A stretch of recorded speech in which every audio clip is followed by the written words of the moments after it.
બાંગાપુરા સરપંચના પતિ દ્વારા સસ્તા અનાજની ચોરી, જાગૃત નાગરિકોની જનતા રેડમાં પકડાયા।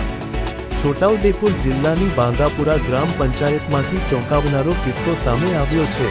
માહિતી અનુસાર, જિલ્લા પંચાયતના સદસ્યના પતિ અને બાંગાપુરા ગામના નવા નિમણૂક પામેલા સરપંચે ગઈકાલે રાત્રે અંદાજે સવારે 10:30 વાગ્યે સસ્તા અનાજની દુકાનમાંથી ગરીબોની હકની રાશન સામગ્રી ટ્રેક્ટર મારફતે છાપરામાં ખસેડવાનો પ્રયાસ કર્યો હતો।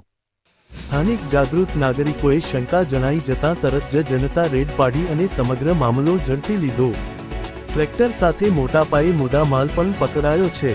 ઘટનાને ગંભીરતાપૂર્વક લઈને તાત્કાલિક અસરથી અનાજની દુકાન સીલ કરી દેવાઈ છે। હાલમાં મામલે વધુ તપાસ શરૂ કરવામાં આવી છે અને સામેલ વ્યક્તિઓ પર કાયદેસરની કાર્યવાહી થવાની શક્યતા છે।